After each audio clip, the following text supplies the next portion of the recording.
Hello, I'm the Nostalgia Critic. I remember it so you don't have to. And seeing how we are still in the month of Nostalgia-ween,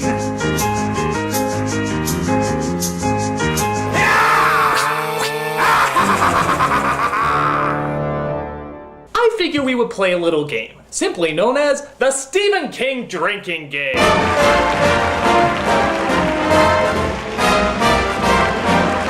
Good old Stephen King. His prose are great, but his stories are crap. He has wonderful setups, but disappointing payoffs. He creates some great characters, and fortunately you get to see them over and over and over again. And one of the best ways to see his continuing patterns is to look at the ass-numbingly long TV miniseries, It.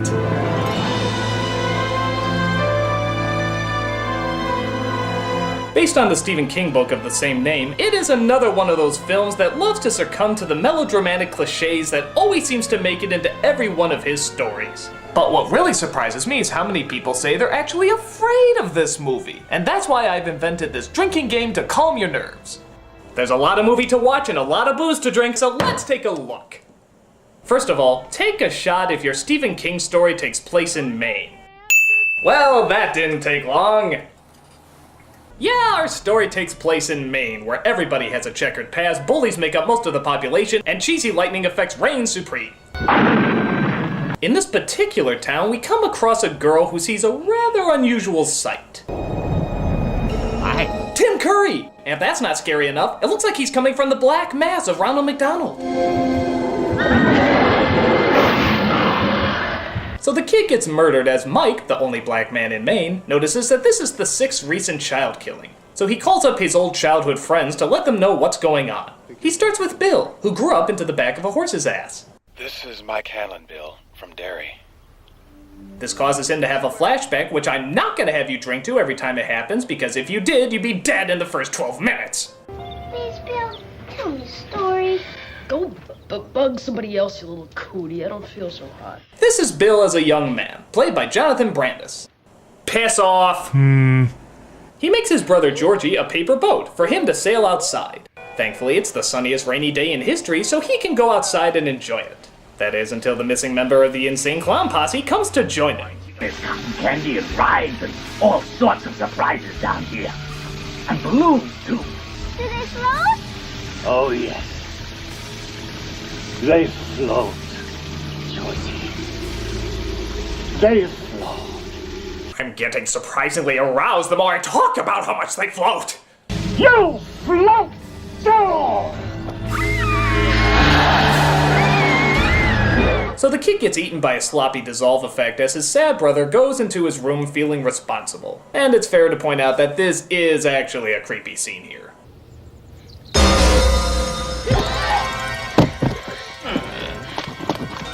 The book starts to have its time of the month when Bill calls for his folks to see it. But the parents, surprisingly, don't seem to see the blood on the book. What were you doing in Georgie's room?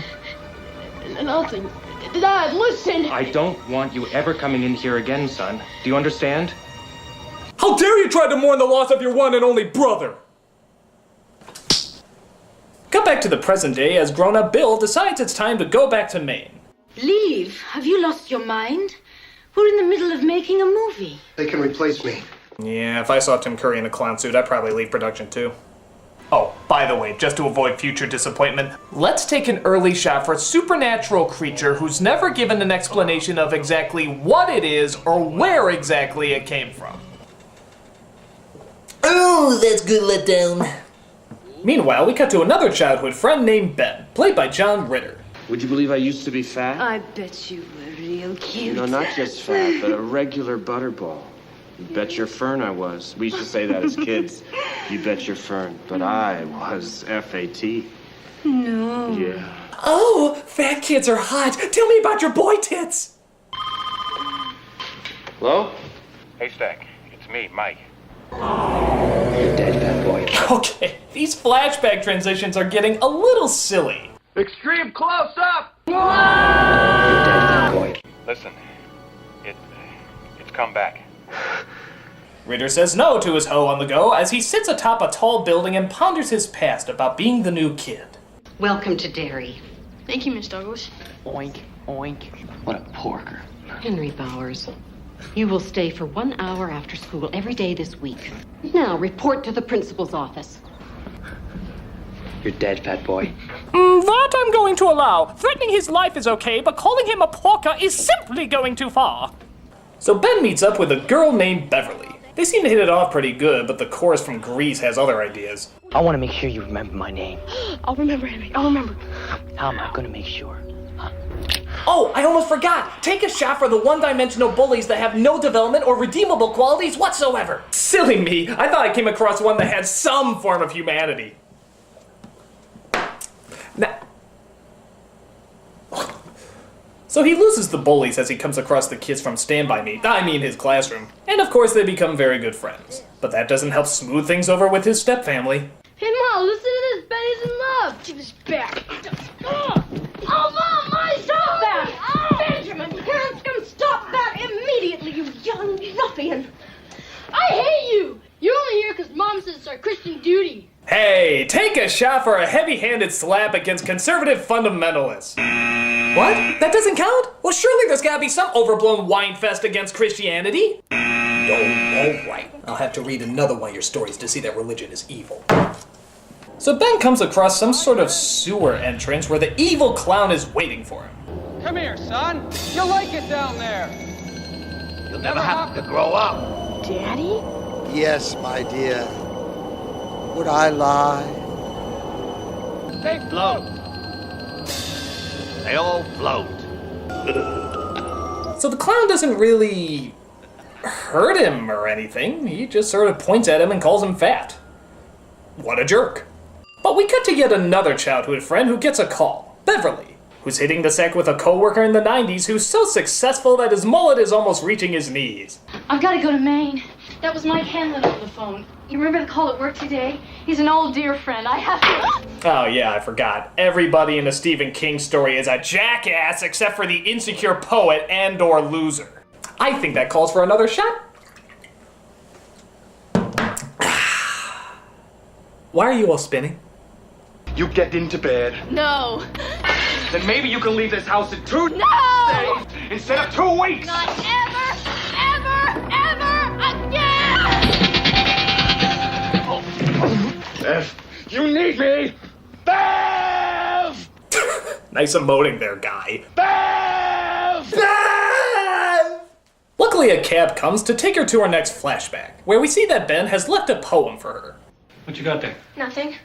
Let me see that. You've been fooling around with some boy? Sometimes I worry a lot. Daddy, please. Sheesh, no matter what scene this chick is in, she's always getting a slap in the face. You get right the hell back here, Bevy! Or before I got whip the skin off of you! Oh, of course! Rednecks! Can't forget about the rednecks. That calls for a shot.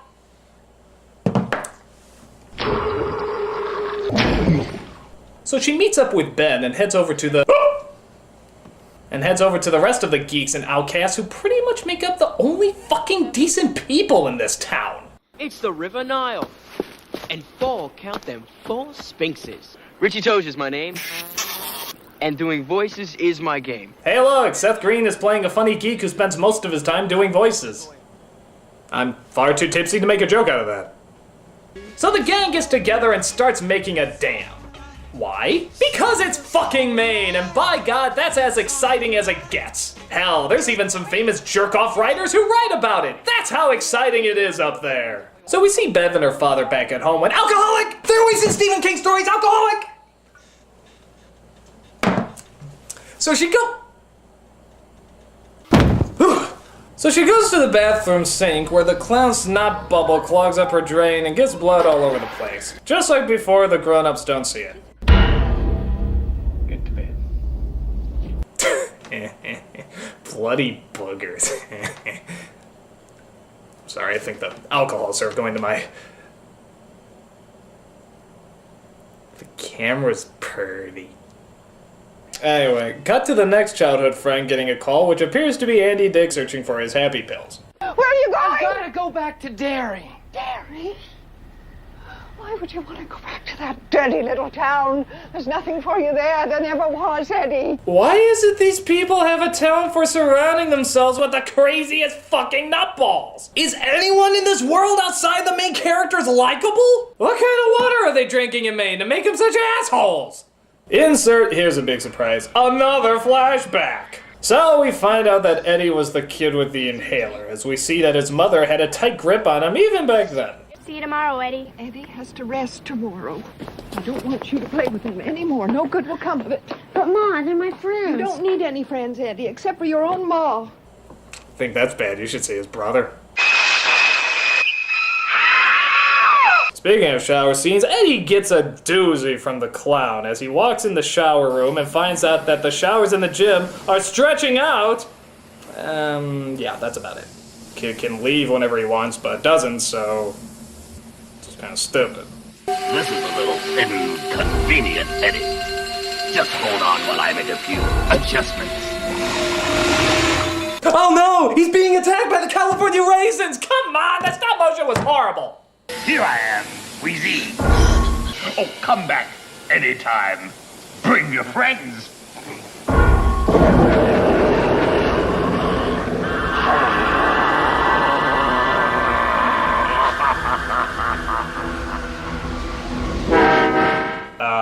Then what happened?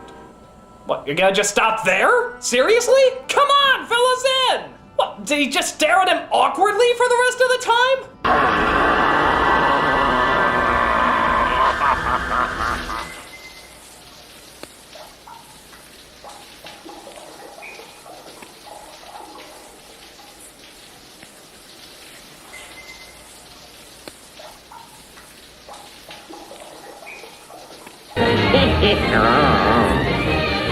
So we cut to the Seth Green kid all grown up when... Oh, hold on. Let me guess. The phone rings and our flashback happens!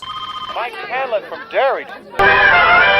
We see Seth Green chased by the bullies again, big shock, and runs into the principal. So he's ordered to go downstairs and come back up with a mop. Come. But he's afraid because he's suddenly attacked by Teen Wolf. Wait, let me guess again. He turns into a killer clown, talks about his floating fetish, shows off his sharp teeth, and then does nothing. I'll show you how to slow down. Why doesn't he just eat these fucking kids? He's eating like half the other kids in the neighborhood. Why doesn't he just finish them off? I mean, what the hell is more important in his time? Rawr, I got you now, little boy! Ah! Oh my god, it's almost 3! In West Philadelphia, born and raised. Alright, so you heard everybody else's backstory. Where the hell is this Mike guy who's making all these calls fit in? Well, guess what? The answer will be revealed in... another fucking flashback! It turns out Mike was the new kid on the block when, of course, he's attacked by the bullies. Are these the only fucking bullies in the town? Come on, kids, give the skinheads across the street a chance! They chase him over a fence as apparently they're immune to barbed wire as he comes across the usual gang of rejects. So they throw rocks to defend themselves as they discover that bullies apparently aren't immune to pain. They talk about how they've all seen the killer clown and discover that he might have been around for as long as 200 years. This literally gets the picture going as Mike's book comes to life just to make the kids piss their pants again. I'll kill you all. I'll drive you crazy and I'll kill you all. Sticks and stones may break my bones, but first you gotta throw them! I'm every nightmare you ever had. I am your worst dream come true. Why don't they just close the book? Wouldn't they be able to shut him up if they just slammed that thing shut? I'll drive you crazy and I'll kill you all. I'm every nightmare you ever had. I am your worst dream come true. I'm just a sweet transvestite. So they vow to destroy the clown as Mike, back in the present, plans to make one more call.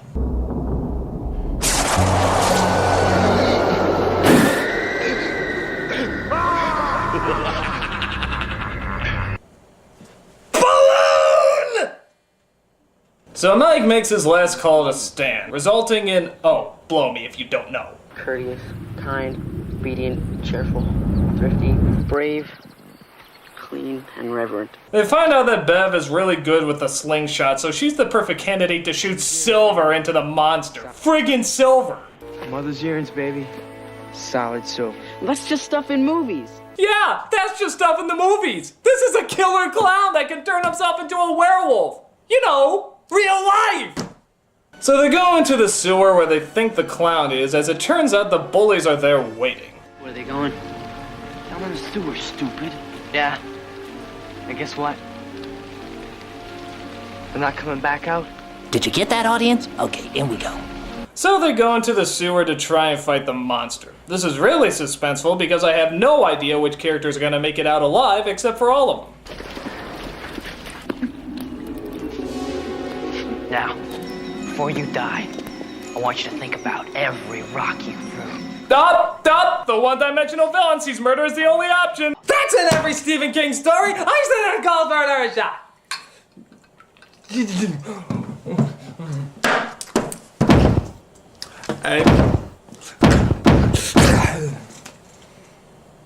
Hello, friends. I'm invited to be the Benjamin boy.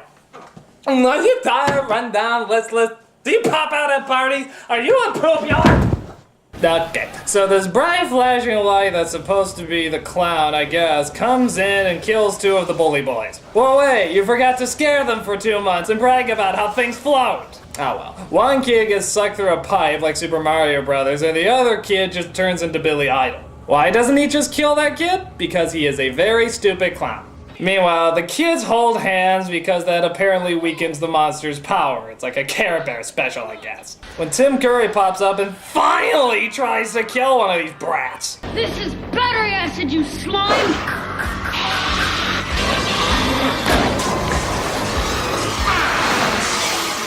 Yeah. This is what you were afraid of the whole time, guys. An acrobatic stop-motion clown with a flashlight coming out his head. I'm drunk and even I'm not afraid of that.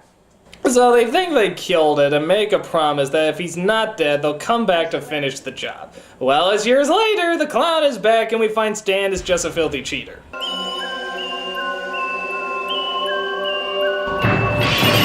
Oh no, she dropped her can of beer. Isn't that the drink that the movie Steel made famous?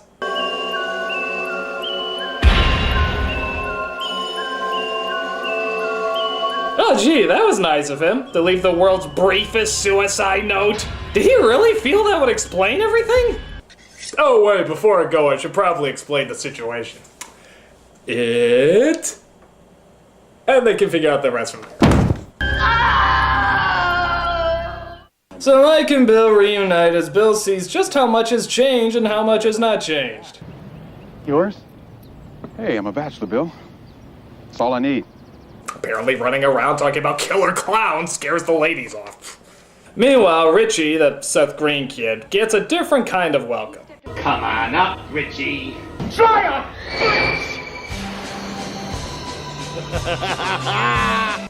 It's those wonderful balloons where even though no one can see or feel them, it still makes people somehow flinch. If you see... Excuse me, sir. Do you have Prince Albert in a can? You do? Well, you better let the poor guy out. Maybe it's because I'm drunk or something, but Tim Curry's a riot. Were people really scared by this guy? He's hilarious. I don't even think his scene is supposed to be this long. I think he just decided to stay on set and annoy everybody. That I had to go. That I had to get cleaned up. Tim, you're done for the day. Can you please piss off? Tell him I'll see him tonight. We have a movie to film here, Tim, and you're really not helping. Please leave. Okay, we'll just shoot around you. Don't worry, people, he'll get punished. He's gonna be in Charlie's Angels soon enough. Both Eddie and Beth have similar incidents where the clown pops up and scares them. But again, why doesn't he just kill them?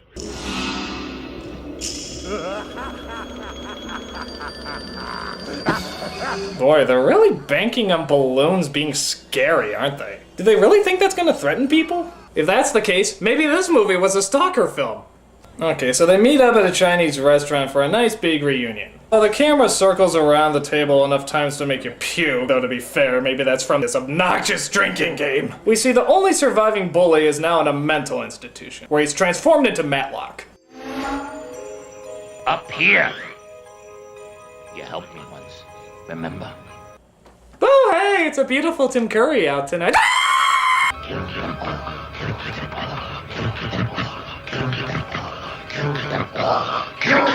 I am the shadow on the moon at night, filling your dreams to the brim with fright. Meanwhile, back at the restaurant, we see that the fortune cookies have been replaced with Marilyn Manson's wind-up toys, which of course scares the living shit out of them. This leads them back to the library where they try to figure out what the heck's keeping Stan so long. You tell that loser that if he hasn't left already, he's a dead man. We all managed to show up. I have never felt so much love in one room in my entire life. It's great to be back in Derry, breathing in that old Derry air. Let me continue to be incredibly inappropriate as we build up to the obvious dramatic payoff in 3, 2, 1. Stan is dead. Oh no, we were assholes! Well, let's mourn his loss within our flashback. He said he didn't mean to go into that house, but this voice kept whispering to him.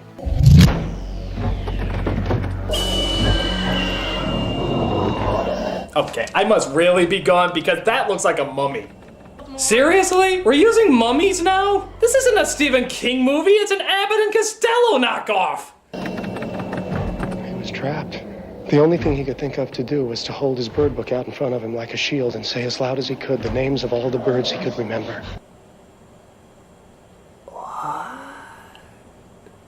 Hold his bird book out in front of him like a shield and say as loud as he could the names of all the birds he could remember. Why? Speckled grouse, Baltimore Oriole, gray egret, hammerhead, woodpecker, brown thrush.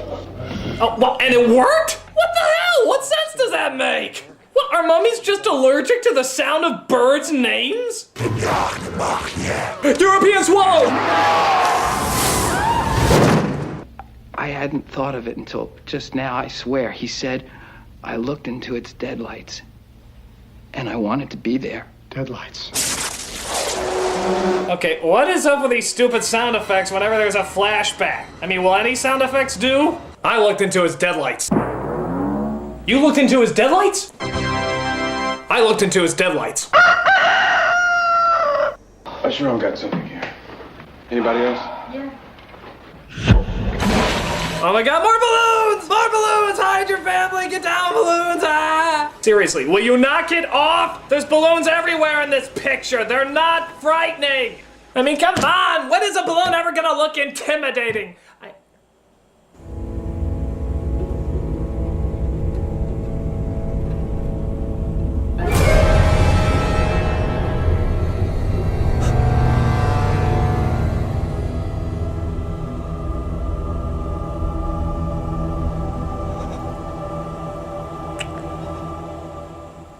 So the scariest fuck balloons come out as they see Stan's head is inside. This would be somewhat scary until... Sorry I'm late.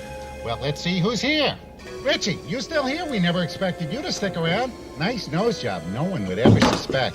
Haystack, putting on a little weight, huh? Wheezy, how's your sex life? What's your sex life? This is turning into a stand-up routine at Jeffrey Dahmer's house. We all float down here, and you will too. They all float! So I guess they don't find the talking head that funny, and they get the hell out of there. Meanwhile, we see the bully escape from the mental hospital by...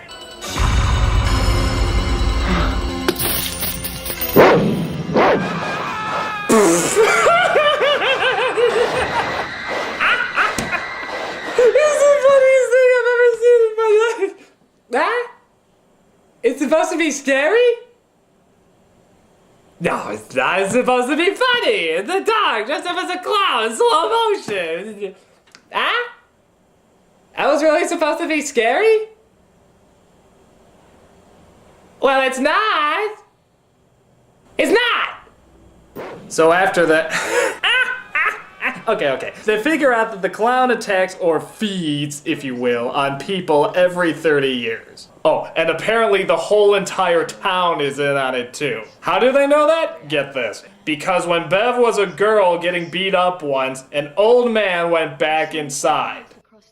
Yeah. Because that one dick cheese didn't help her, that apparently means the whole town is crazy. I couldn't believe it. He just turned around and went inside. That was when it really hit me. There was something terribly wrong in Derry, with Derry. Isn't it obvious? Well, anyway, Matlock attacks Mike, but they manage to fight him off and kill him. They bring Mike to a hospital as Bev starts to analyze the situation. Why is it doing this? Why does it hate? Why is it so mean? You would think that a psychotic killing clown would be a little nicer! How could I be so blind? If you see it now, you're not blind anymore, Bev. Boy, this chick really gets around, doesn't she? I mean, I think she's literally felt up every single person in this group. I can see why they hung out with her. She's easier to get into than an art college. Be careful. You can't trust anyone. If anybody asks, party got out of hand, dancing on the table, you took a fall. Anyone who's seen me dance will buy that. Well, that's great. And how are you gonna explain the dead escaped mental patient? You're not seriously suggesting you walk out of here and leave him lying there. You're not seriously suggesting we walk out of here and leave it lying there. Yeah, that's what I'm suggesting. Why don't you call the police? This whole town is it in some way, all of them. Bill's right. Really? We're still on this? Because one old fart went in and jerked off, that means the entire town is crazy? Here's an idea. You're all seeing killer clowns. Maybe you're crazy. Did that ever occur to you, you crazy sacks of crazy? So they all decide to go back into the sewer and kill this thing once and for all. So what kind of weapons are they bringing, you think? I don't suppose anybody thought to bring anything really useful like a machine gun. I brought this. It's the only thing I saved from those days. Oh, that's great. They're bringing a slingshot. They can either bring a machine gun or a slingshot. Rambo or Dennis the Menace. You're going down, Mr. Wilson. Pew, pew, pew. Oh, come on. Guys, what the hell are you gonna do now? Sing Kumbaya? Wake up. Take a breath. You smell that? That's death. You hear the wind? That's death. You feel the ground? That's death. You feel the itching in the back of your head? That's probably a mosquito. Mosquito of death! So they make their way down to the retired Star Trek set where Bill's wife happens to be trapped in the cave. Yeah, apparently she was heading to Maine to bring her husband back and the clown got her. Which is pointless seeing how he can take on any form, but I digress. As they get to the heart of the sewer, they finally see the monster for what he really is. What? What? What? We waited 3 fucking hours for that! You can't be serious! You can't be serious! If I heard that a movie called It was just building up to a big silly monster, I think this would have been a better payoff! I mean, seriously? Seriously? My god. So you're telling me this whole fucking time we were building up to spiders! A giant legion of spiders! God damn it, Dr. Smith, this is really what you and Stephen King find frightening? Yes, my dream is finally realized. What smells like urinated whiskey? Oh, it's me. I've been playing the Stephen King drinking game. Oh, good God, man, that's been known to kill people! Hey, you know what else has been known to kill people? I'll tell you. This! That's right. Hold still. I'm gonna shoot all 5 of you. You're going down, Spider-Man! Not the superhero, the you! Woo! I'll just shoot myself out. Yeah, you better run. So yeah, they're fighting a giant spider, an unbelievably fake-looking one too. They all start to get sucked into its deadlights until Eddie has an idea. This is battery acid. Now you disappear. Well, that was a stupid idea, guy. Maybe that machine gun theory would have worked after all. So Eddie gets killed, but luckily Bev shoots it in the glowing ball sack that seems to kill it. Oh wait, no, sorry, they tip it over like a cow first and then they rip its heart out. Truly, this was a battle of wits. So they all go back home to their normal selves except for Bill's wife, who seems to be in a zombie-like state because of the giant spider. But somehow riding downhill on a bike seems to make her better.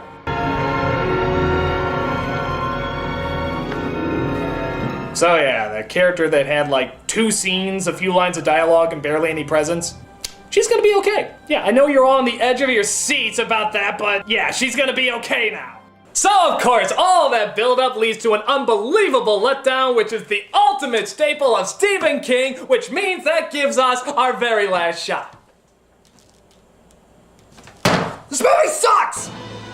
I mean, the stuff with the kids is tolerable because the kids themselves are actually pretty good actors, and of course Tim Curry's a lot of fun, but half the adults are just terrible. The plot makes no sense, it's melodramatic as hell, and it all suffers from those Stephen King stereotypes we've seen a bajillion times before. And plus, what's with all the balloons? They're not scary! Why do they keep thinking they're scary? What, were they high? I mean, seriously, who in their right mind would ever think a balloon is scary?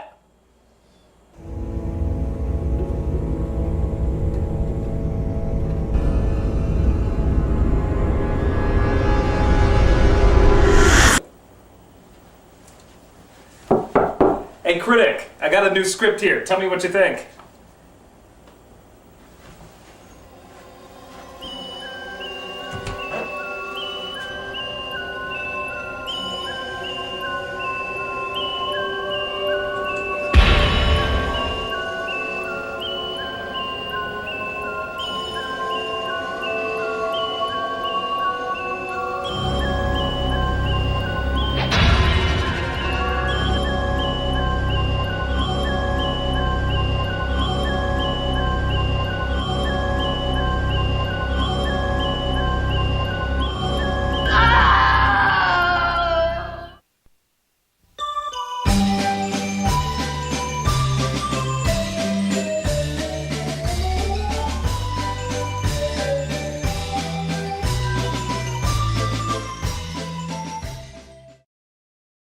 Why is it so mean?